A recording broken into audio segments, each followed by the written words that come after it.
Sana all.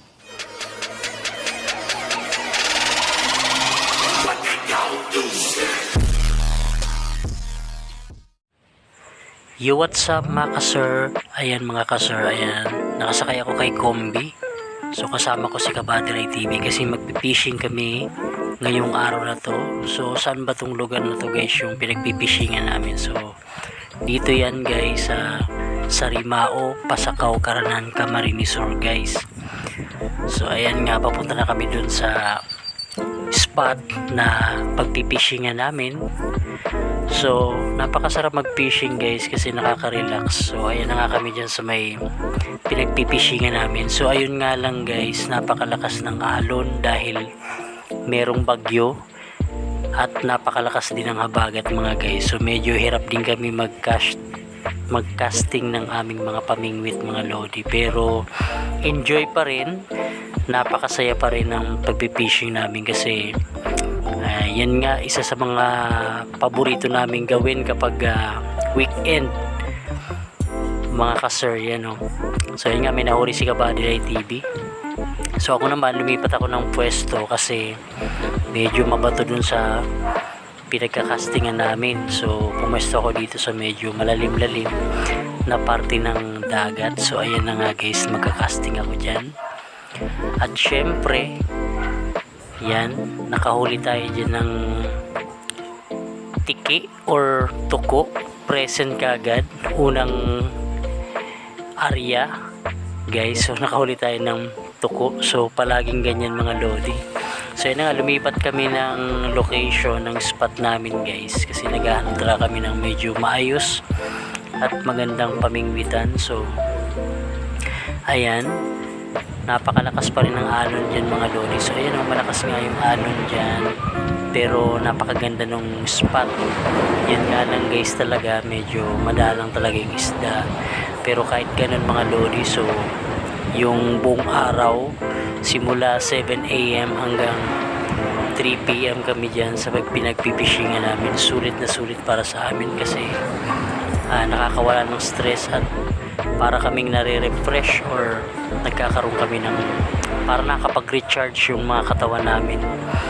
Yan guys, parang ano siya, magandang sports talaga yung pagpipishing guys. Nakaka-relax yung alon sa dalampasigan, yan. Ang sarap pakinggan yung simoy ng hangin mga lodi. So ngayon nga, nandito ako sa Bicol. Ayun mga lodi. So yun si Kabaderay.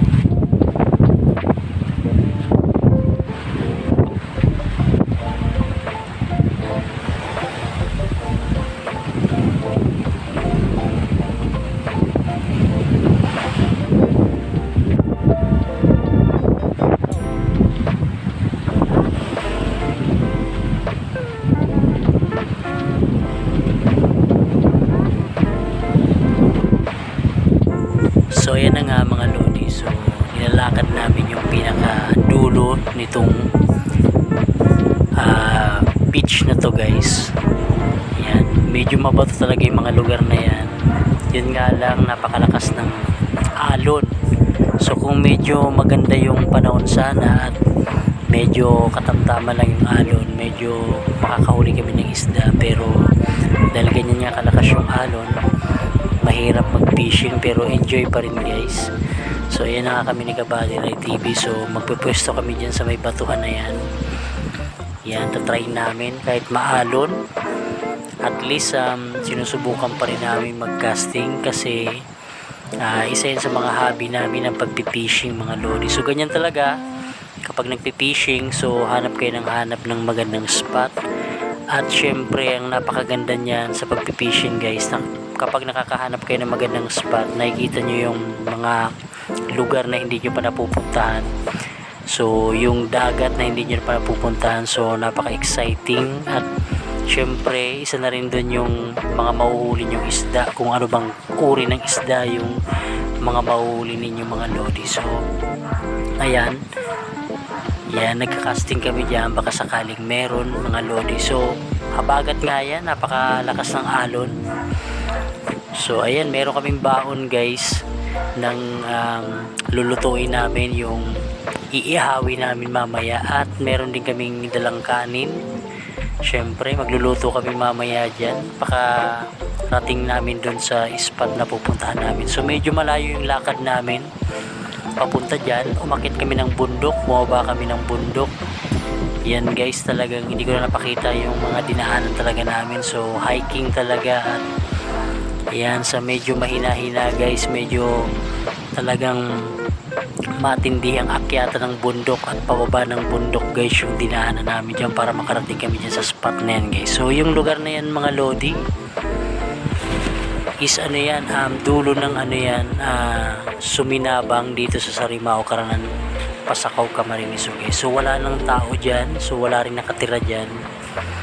So ayan, nagpe-prepare na si Kabady TV, nag-aaral na siya ng apoy at lalagyan namin siya ng uling para makapag-ihaw na kami ng isda na dinala namin mga lodi. So diyan kami mag-lunch. Yan, isa rin sa mga magandang experience ng pagpipishing guys, yung diyan ka magla-lunch, or kung sakaling siswertehin ka at kung may nahuli ka, syempre ihawin mo yung isda na nahuli mo. So yun.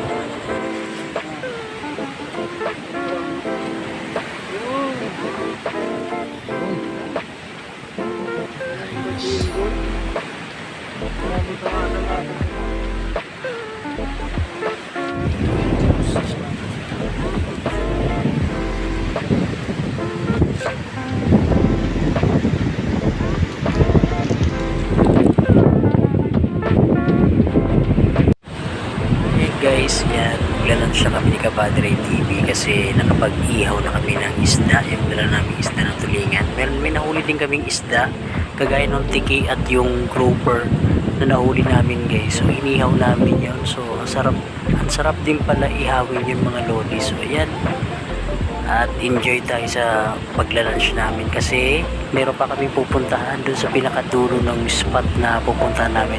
So ayan nga, napakalakas ng alon talaga dyan mga guys, pero nag-enjoy kami sa pagpipishing guys. At babalik kami sa susunod na week pag hindi na malakas yung alon at yung habagat mga guys.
So yan na nga mga lodi, yung pinakadulo nung pupuntahan naming spot guys. So yan, nakita nga namin napaka lakas ng alon mga lodi dyan, oh. Sa kabila niyan, kabilang bundok niyan guys, merong maliit na bayan dyan, pero hindi na kayo makakatawid dyan kasi malalim talaga yung tubig dyan. At kung aakitin naman namin yung bundok, medyo masukal yung dadaanan namin. So yan na nga, napakalakas ng alon mga guys. So yan yung pinakadulo ng aming spot. So ayan na guys, so ayan, hindi na kami makadaan doon sa kabila. So galing kami doon dyan, napakalayo nilakad namin para marating namin yan. So ayan guys, yung gilid na yan, yung pakpak na yun yung nilakad namin kami dati kanina, yung pinag-ihawa namin kanina. So ayan, napakalakas nga ng araw na lodi. So hanggang dyan na lang kami guys, at babalik kami ulit doon sa pinagmulan namin.